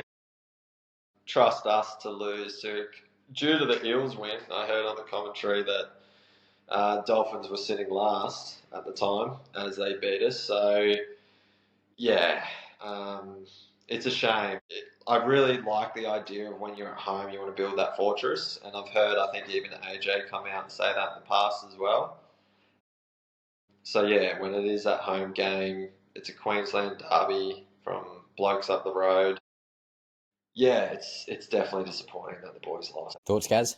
So I was at the game and I was lining up the bar when Tino got sent off. And so I didn't think it was that high. I mean, I didn't see it very well, but, you know, was it a send-off? Maybe, maybe not. I'm very biased. But yeah, from there it was like momentum. I think having won 13 on 12, very difficult. The boys did all right. The Titans maybe like gave away 2 points or like 6 points or something like that. But following that, it's like I think the Titans just didn't play well as a team. And the Dolphins, they gelled. They scored a couple of tries, and then just through the game, the Titans never really looked like clawing back. So yeah, a bit disappointing that one. But yeah, hopefully a lot to take away from that game, and yeah, do better going forward. Well, I think obviously we're decimated with injuries at the moment. Like Verrills wasn't there, Jojo Fafita wasn't there, Camporera wasn't there. I think we have like 5 or 6 guys who would technically be in our 17 or on the pine. So obviously make an excuse there, got to do something. But it was interesting to note post game that Hasler expressed discontent with the league's direction to referees emphasising high contact penalties, labeling it uncalled for and detrimental to the game's integrity. He remarked, "It's just another spoiling point of our game." The sin bin, again, we've gone over that. Tino wasn't happy. I wasn't happy. I think the crackdown rule for some of these tackles are just absolutely absurd. And again, it just wrecks the flow of the game. Like, if you're sin binning someone the first bloody minute of the game for something that's borderline at best, and that's been, like, non-biased, you're killing it for the fans. Like, obviously, we're trying to look after the players, but I mean, surely there has to be a fine line. It's going to be like Magic Round, last year, was it? When there was like 50 bloody sends off at Magic Round? I think there's going to be a similar trend this year. Well, fingers crossed anyway. Tigers Broncos. So ChatGPT predicted the Broncos 28 to the Tigers 16, with the actual result being the Broncos decimating the Tigers 46 to 24. So that was fact. So the Brisbane Broncos delivered a commanding 26 to 24 win over the West Tigers at Suncorp Stadium. The Broncos' dynamic backline and dominant forward pack were instrumental in their victory. Brisbane coach Michael Maguire quoted, "The team's exertion and energy from the outset set the tone for today's performance." What are our thoughts, boys, on the Broncos versus the Tigers? Great game. Especially that first half was a lot closer than what the scoreline ended up being, I thought. Yeah, I think in the previous podcast, I think Adam or someone mentioned around SuperCoach that they found a way to shut down Payne Haas pretty well. He had some minutes and wasn't his best performance of the year so far, that's for sure. There was a lot of talk around that Payne Haas Terrell May kind of contest. But yeah, I really enjoyed the game. So, but yeah, Broncos are a force to be reckoned with. I think this season so far, they're doing a great job. Great another win. They've had a great run at home at Suncorp recently, so that probably helps them a lot too. They've had a pretty good schedule. Good things from the Tigers too, though. I think they're having a good season so far as well. First half, definitely. And I think not having Luai there was a lot. Definitely missed him. But yeah, definitely a first good half. What do you think, Gaz? Yeah, very similar sentiments to Jakey. Broncos played really well, and Tigers not too bad either because like it was pretty close by half time. So not a terrible loss for the Tigers, and against Broncos, which is like a top 6 team. Yeah, pretty good. A lot to take away. Alrighty, next game. So we've got Storm versus Manly Seagulls. ChatGPT predicted the Storm 22 to Manly 14. Let's try doubling that score, ChatGPT, because the Storm were 48 to Manly 24. So ChatGPT, that was fact. The Storm scored 3 tries in 11 minutes, boys, at the start of the game. And I think that set a precedent for the entire... Oh, sorry, it was 6-minute span. They scored 3 tries. Even worse. So... huge attacking flair from the Melbourne Storm. As we mentioned in our SuperCoach podcast before, Jakey, Pappenhausen got an early spell. Jerome Hughes got an early spell. What a luxury to have. What do you think, boys? Yeah, I think that's what we can frequently expect from the Storm this season. Everyone has been hyping them up. Their favourites, not only for the minor premiership, but the premiership itself. Super hot contenders this year, and yeah, they proved it against obviously a Manly team with no Tom Turbo, but still a Manly team across the park that's been doing pretty good this year. So yeah, and away from home as well. So yeah, Storm are the team. Yeah, and I think everyone knows it. And they just put the comp on notice as they do. So, yeah, great work by the Storm. And yeah, rest your stars when you can. I like that when that happens. If you got some players on the bench and you got those interchanges available, get some boys on there that don't get the usual minutes and change things up. So yeah, did really good. Yeah, so interesting note here. Craig Bellamy praised the team's response to the previous week's loss, highlighting the resilience and execution. So our guys were really determined to make amends, and they did win the very strong performance. Where Coach Seabold for the Manly Seagulls acknowledged the team's defensive lapses. We simply didn't match their intensity, and our defence wasn't up to standard to required, which was against the Melbourne Storm. What do you thought, Skaz? Yeah, Melbourne are just super dominant. I think they're going to go very far this year. Shout out, oh yeah, the Grilled. Grilled are doing the Seriously, how Tuesday. good is it? Yeah, so Up the Storm. Melbourne Storm, they've been winning heaps and heaps. So every Monday you get like a voucher for a free burger. But yeah, no, I think they're going to go really far this year. Fingers crossed to the grand final. Yeah, safest houses. If you guys don't know about that one, Grilled do a pick your favorite team, and if your team wins on Monday, you get a 2-for-1 burger from Grilled. I think when you spend $20, but for the past like 3 years, I've got the Melbourne Storm as my favorite team for obvious reasons. They're a pretty safe bet to get you a free burger on Monday, so you can thank me there. Last game of the round, guys, or last round, it was Knights versus Bulldogs. ChatGPT predicted the Knights 18 to the Bulldogs 24, which was fact. So the Bulldogs actually won 20-0. Canterbury Bulldogs just look dominant. What to say here, boys? Yeah, another tight first half. Yeah, 2-0. With just that penalty goal kind of dividing it to start it all off. Yeah, for me, I could always see the Dogs getting the win personally. It was just a huge grind. But yeah, like no points from the Knights is definitely a concern, especially when you got KP at the back there. I know they're hit a little bit with their second rowers, especially. But yeah, the Knights could be in a little bit of trouble if they don't They started off, I think, their first couple of games with some tight wins and were looking okay. But yeah, they seem to be sliding a little bit. Few concerns for Newcastle. Yeah, it's definitely key to note here first, though, that James Schuller, their winger, got a Cat 1 HIA, so he was out of the game straight away. And then Jacob Saifidi, pretty similar. So they were down to two guys within 5 minutes or something. So definitely worthy to note there. Gazzy, what about you, mate? Yeah, interesting game. For me, it's like the Knights. Like we know that they can score points, and they're a good side. Like we've seen it previously, like last 2 years. So yeah, a bit odd that they're a bit slow to start this season. And I've got KP in my SuperCoach.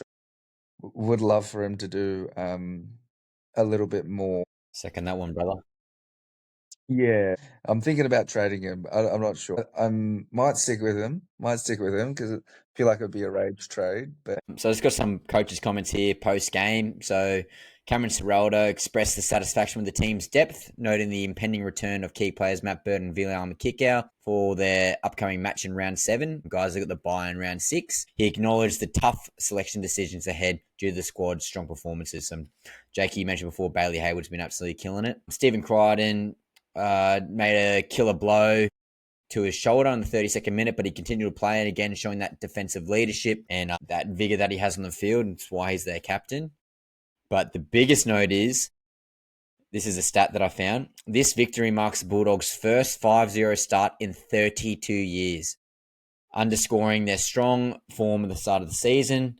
Conversely, the Knights will need to address their injury challenges, as you guys mentioned a moment ago as well. So ChatGPT in round 5 got 4 correct and 4 wrong. That'll be interesting. So I reckon, guys, we'll try to go a bit more rapid fire here because it is 10:50 p.m. our time. But we'll do cap or fact round 6 predictions. So we got Dolphins versus Panthers. The Panthers are tipped to win 26-10. What are our thoughts there, boys?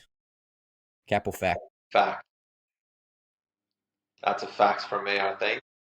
I know it's not in Penrith, but with Dylan Edwards back, Blaze getting his chance in the 6th jersey, Nathan looked, from what I heard, pretty good last week. I'm ready for the Panthers to kind of bounce back a little bit now, and it's a shame that the Dolphins are going to cop it. So yeah, that 26-10, that sounds like a fact. Gaz?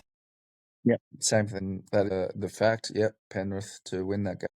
Yeah, definitely facts. I think Panthers are going to be too clinical, especially with Dylan Edwards back, and those guys are just wanting to win. They're proven winners for the past 5 years. Yeah, they're definitely going to come out hot. Next game, Dragons versus Titans. ChatGPT predicts the Dragons 24 to the Titans 22. What are our thoughts, boys? Don't want to say it, but most likely fact. But I've tipped the Titans in my tipping comp. So Jokey, no. up the boys, you got it. Gutho, knee injury early. Go down. No, I need him in SuperCoach. No. He can score 200 and the Titans still win. That's a good middle ground. Yeah. So, I'll cover him in Hamstring Corner, Jake. More Gutho. content, more to talk about. So with that game, I always tip with my heart and not my head. I'm going to say Cap. I think Titans will win that one. Yeah, I'll say Caparooney. Take that, Gutharooney. Yeah, I think the Titans will win. I think they're going to get their asses kicked. Obviously, losing Tino this week's quite detrimental. But yeah, I think they'll have something to prove this week. And luckily, they got a couple more front rowers in RCG this year to pull the weight when Tino's not there. Broncos versus Roosters. ChatGPT predicts the Broncos 22 to the Roosters 18. Is that cap or fact? The wins are fact. I reckon the Broncos are actually going to have a 20 plus point win again. I reckon. Big call, maybe. But yeah, that's a fact. Broncos. Us. Yeah, I'm the same as Jackie. That's a fact. Broncos. Yeah, I think Broncos absolutely pumped them, to be honest.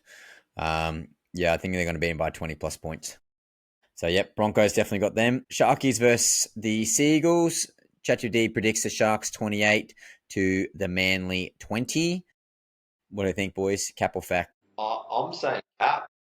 I think Manly are winning. I'm just not vibing the Sharks. Yeah, on paper they look unreal and there's so much potential there. But I think Manly are going to get the win. Good to know. Yeah, Gaz? I'm with Jackie on that one. Yeah, I just don't have my gut just said Manly, so back in Manly. Yeah, I'm actually going to say fact. I think the loss of Teague Wilton and Talakai last week was detrimental to the Sharkies. Braden Trindle can't play that bad every single week. He's definitely due for a bounce back after 2 slower weeks. And I think, yeah, obviously Nico Hines is a gun in his own right. So definitely think the Sharkies will win. However, I do think it's going to be a lot closer than we think. Maybe 2 points or so, maybe even a golden point thriller. Next game, we got Rabbitohs versus Cowboys. ChatGPT predicts the Cowboys 26 to the Rabbitohs 14. I'm going to say that's fact. I'm going to say the Cowboys have got them. Latrell Mitchell at 5'8" with Bud Sutherland at halfback. It'll be interesting. Not too sure how they're going to go there. Again, the match fitness of Latrell is going to play a bit of a factor there. And again, the Cowboys are looking like they're getting a bit more form. Drinkwater's looking pretty solid. They're going to have a lot of confidence after that Panthers win as well. What do you think, boys? Tough one. My gut's saying Rabbitohs for this one. Latrell to single-handedly take. I can't recall. Do Rabbits usually do well in Perth or not so well?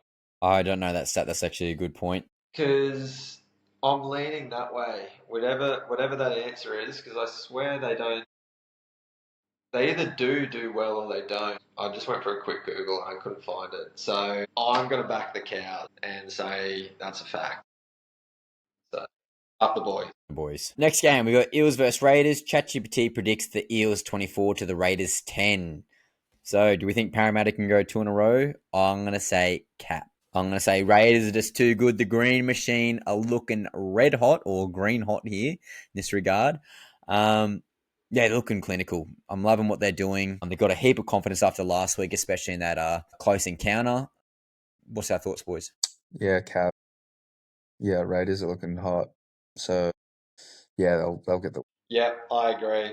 It's cap. I think I actually had my tip on the Eels because I was just going, oh, they could. But as soon as I was like, nah, Raiders all day.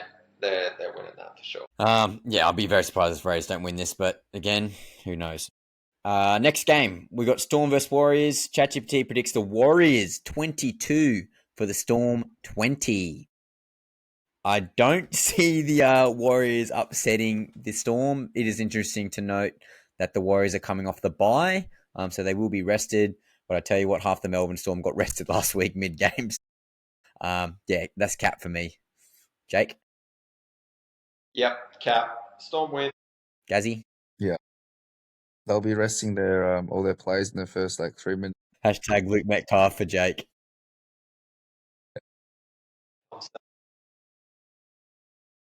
Next game, we got the Knights versus the Tigers. It's the last game of the round. ChatGPT predicts the Knights 20 to the Tigers 18. I think the Knights they're probably due for a win, but I tell you what, the Tigers they got Luai back. Their spine's looking pretty solid. Yeah, I'm going to say that's actually cap. I'm going for the Tigers. Gaz? Same thing. Yeah. Jakey? I'm going to say fat. I know KPP's back. Thomas Cant is looking all right, doing his job. And it's in Newcastle. And it's a very 50-50 one for me between Knights and Tigers. So, yeah, I'm going to go the opposite of you boys. I'm going to say it's a fact. Knights get the win. All right, Gaz. I'm going to quick rapid fire here for the bets from last week. Raiders versus Sharks. I tipped the Sharks. You tipped the Raiders, and you got the point there. Panthers versus Cowboys. Both tipped the Panthers. Roosters versus Rabbitohs. Both tipped the Rabbitohs. So we got a point there. Dragons versus Eels. Both tipped the Dragons in that thriller of a match. Got it wrong there. Titans versus Dolphins. Both got that wrong. And then the rest here, we got Tigers versus Broncos. Both tipped the Broncos. Got a point there. Storm versus Manly. Both got a point there. And the Knights versus the Bulldogs. I tipped the Dogs. You tipped the Knights. So I got a point there. So for your bold predictions, Gazzy, you picked Latrell Mitchell to score 90 plus points on SuperCoach. That was wrong. You tipped Cleary to go 100 plus on SuperCoach. You were very close, but you were wrong. And he said Titans to beat the Dolphins by 20 plus, which you were wrong. And Gary, the most important thing is we have finally got one bold prediction correct. I got one. Broncos to win by 20 plus points. I got it right. We're finally on the board for a bold prediction. No. I said both Panthers wingers to score and to Panthers to win. Got that wrong. And I said Trollmid to score on his return and Rabbitohs to win. I was very close. He got denied that try. So, Gary, total points to round 4. You got 4 and I got 5. So I got 1 back on you. So that means for the entire year, Gary, you're on 22 points and I'm on 20. So, Gary, quickly go through this, mate. Round 6, betting. So Dolphins versus Panthers. Who you got? Dolphins, Panthers. I think I said Panthers before, so let's go Panthers. Jake, who you got? Panthers. Dragons at home versus the Titans. Who we got, Gaz? Titans. Up the titty. The titties. Jake? Heads, drag. Spicy. Broncos versus Roosters. Who we got, boys? Broncos. Then we got Sharks versus Manly. Who we got? Manly. Yeah, Manly for me as well. Even though I said Sharks before, change of mind. Go Manly. Actually, no, I'm going to go Sharks. I've got to stick. I don't want to get that cut up. Rabbitohs versus Cowboys. I said Cowboys. Gaz, you said Rabbitohs. Rabbit. Jake, who you got? I'm going Cow. Yep, nice. So you got the Eels versus the Raiders. Gaz, who you got? Raiders. Jake? Raiders. Nice. I think we're all betting on the Storm here. Storm versus the Warriors. Storm. And then we got the Knights versus the West Tigers. Knights for me. Nice. Jake and sorry, Gaz.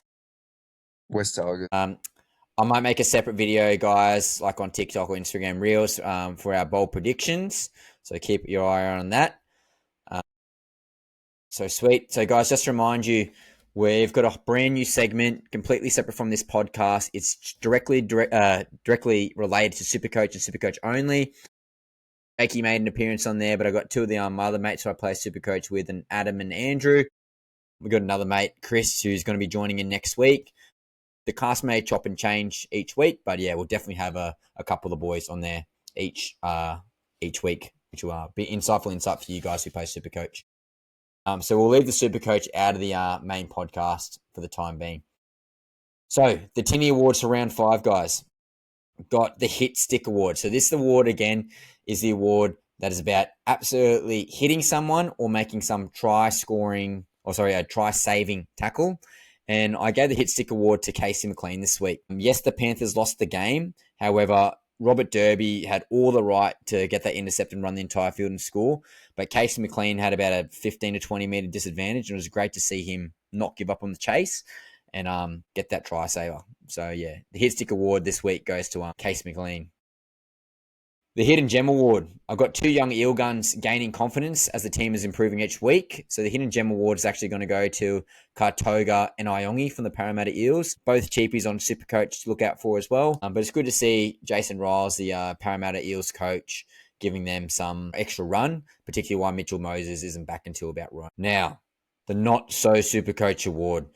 And there was a few guys who definitely deserve honourable mention, but it's a dual award this week, unfortunately.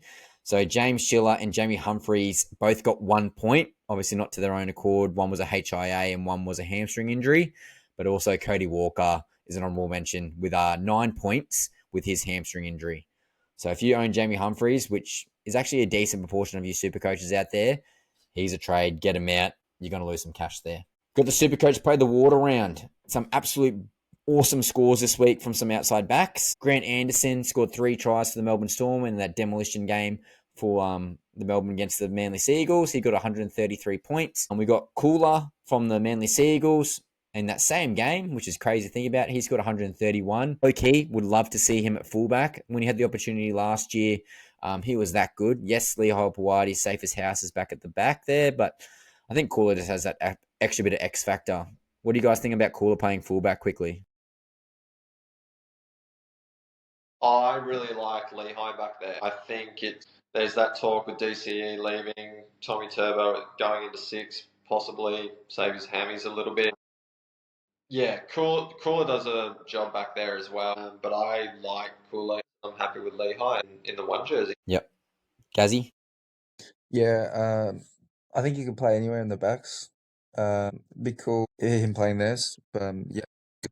And then we got Gutho got 130 points as well. So again, he was right up there. The bloke who needs a tinny. So that's the Rabbitohs medical staff. They've got 3 hamstring injuries to deal with. The Rabbitohs medical staff definitely needs a tinny. And then the Golden Tinnie Award, our illustrious award, our MVP award. The Canberra Raiders match-winning try. So I think might not be a tinny this week. It might be a case because there's a few boys who definitely earn some tinnies in that game. And then obviously, special shout-out would go to Sebastian Chris and Xavier Savage because they've come from the other side of the field. But then we also have Zachy Lomax with that match-winning field goal against his old team. Awesome work by him. Definitely earned a golden tinny for this week. We got one last segment, guys, and it's our fan question of the week. And I don't want to really rush through this, but it's a good one. So this is from Sterling on TikTok.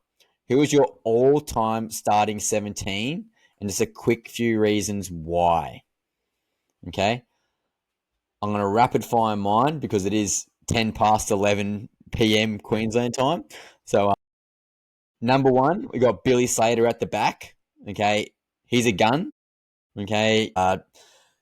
Enough said. He's one of the best fullbacks of all time, if not the best. He's a future immortal. He's a Queensland coach at the moment. Super high intelligence on and off the field. But more importantly, he's got one of those memorable moments. I remember when I was younger, it was the Billy Slater chip and chase in Origin. That's a historic moment in the game. So that's probably one of the reasons why. My 2 wingers, I got Aquila Iwate and my favourite player of all time, arguably, Manu Vatave. I love the big wingers. They were unreal. Aquila the Thriller back in the day.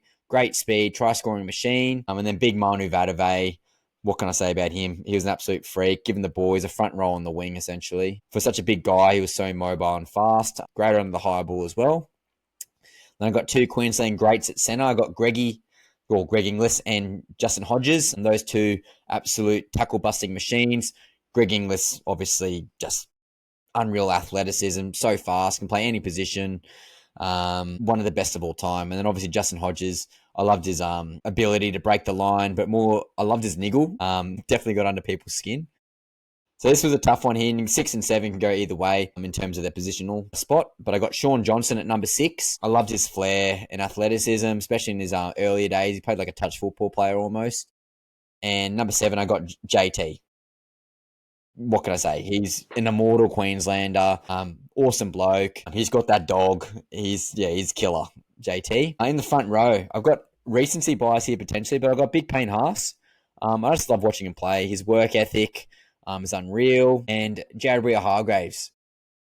He's the kind of guy that you hate if he's not on your team, but if he's on your team, you'd ride or die with him. He's an enforcer. There's not many enforcers around these days, but JWH is definitely a modern version of that. I loved watching him. He's pretty much suspended every second week, but hey, he was good to watch on TV. Then Cameron Smith's my GOAT. He's got 400 plus games in NRL, Queensland Australian captain, multiple championships, you name it, he's accomplished it. Yeah, it speaks for himself. Then we got in the second row, bit interesting here, I got Sammy Thaiday, a Queensland cult figure when he had the big mop top, Broncos gun, always brings the vibes, great on and off the field, great culture guy. Obviously can run a great hole too. And this one, unexpected, big Coltrane Dave Taylor. So Dave Taylor, looking up, guys, if you've never heard of him before, Dave Taylor back in his prime, fucking good luck. Type in Dave Taylor versus Josh Dugan, and you will see the try he got over Josh Dugan. Well, Dugan actually stopped him, but holy shit, he got actually demolished. But Dave Taylor, Coltrane, is number 12. And then I got Jason Tamalolo as my number 13. Obviously now, in more recent times, he's slowed down a little bit, but he had a 5 to 7 year window. He was the most unstoppable player in the league. Very similar to Payne Haas in that regard, but an even better ball runner than Payne Haas. My bench, I got recency bias here. I got Ryan Pappenhausen. I got Pappy on my TRL jersey, so obviously I love the guy. I love the resiliency that he shows. He's a great role model for the younger generation with all those injuries he's had. But again, it proved on the weekend how fast he still is. He's electric on the field. Big Sammy Burgess, he's in there as well for me. Again, he's one of those enforcers. Aren't too much around these days, but he's a real arsehole on the field and is really good to watch. And obviously his statistics speak for himself, and he won that championship for the Rabbitohs with a broken cheekbone like the first play. It was off the first hit up. Tino is on the bench for me as well. Again, similar to what Gazzy said before in recent episodes. Tino's just got those intangibles. Great club guy.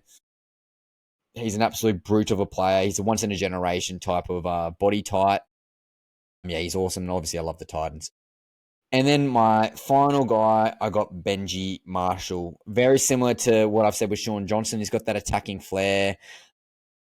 He's got some key pinnacle moments in the game that you can reflect on, with the flick pass being one of them.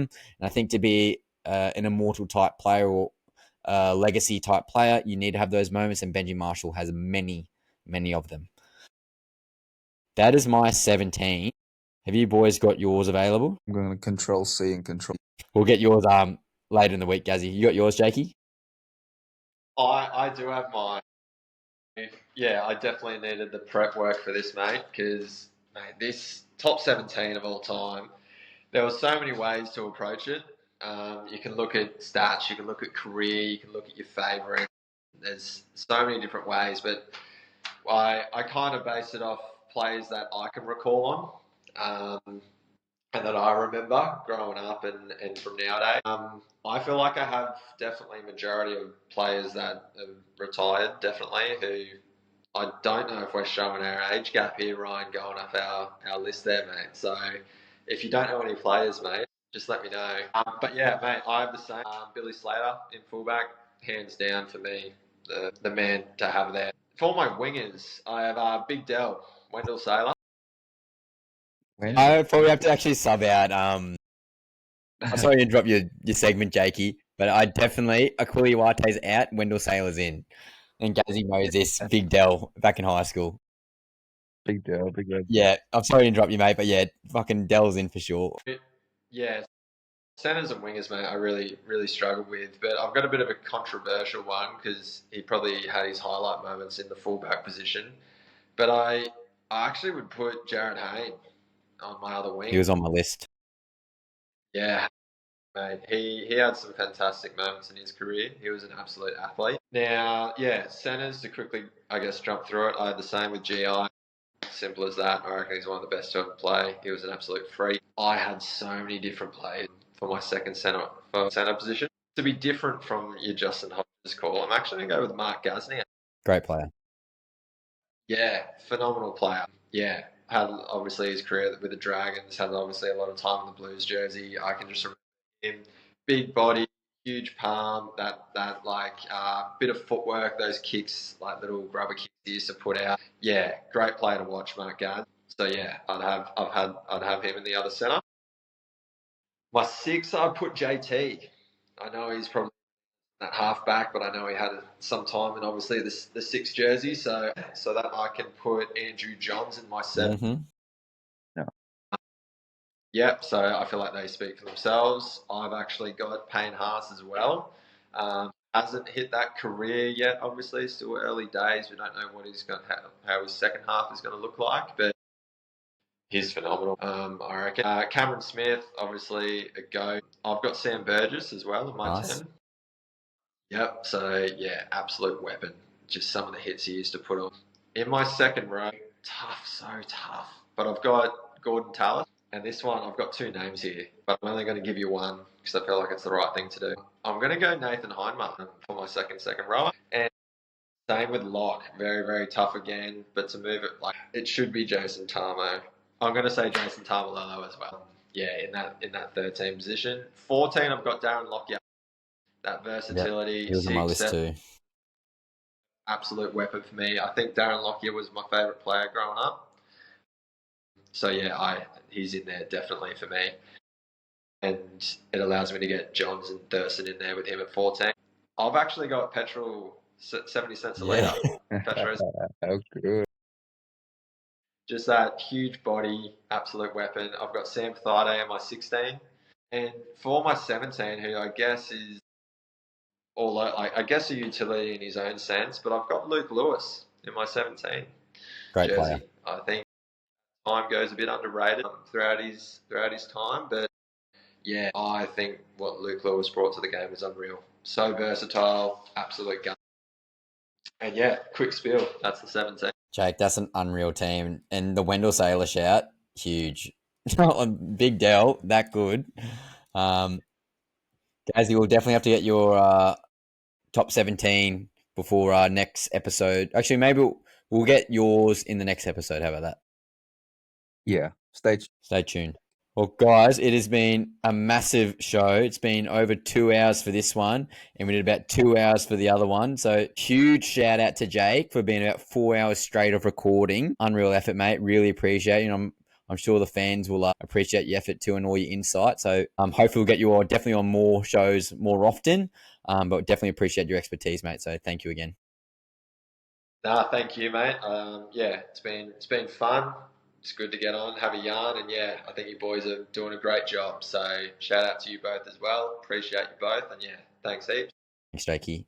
And then Gazzy, any last words from you, mate? Yeah, I agree. Yeah, fantastic. Well, we've got TRL tomorrow, boys, and we've got 3 games, and we're going to be needing as much beauty sleep as we can. It is currently 11:20 p.m. Tackles and Tinnie listeners, we love you. We appreciate you. Please smack that like button. Comment. Again, the more that you guys recognize the show, it pops them to the algorithm for everyone else, which then gives us more exposure. More exposure means better content and reassurance for us that you know that you guys are actually enjoying it. Again, if you got any fan comments that we can put on the show, Wink and Sterling have done a good job in the past. Adam's obviously put one in last week. So again, chuck your comments in. You guys might feature on the show. That can be done via Instagram or the podcast via Spotify or Apple Podcasts, or it could be done on YouTube. Again, wherever you see fit, please do so. But guys, we love you. We appreciate you. We love Jake Moore because he's done 4 hours of recording straight. And let's rip in tomorrow, boys. Thanks, guys.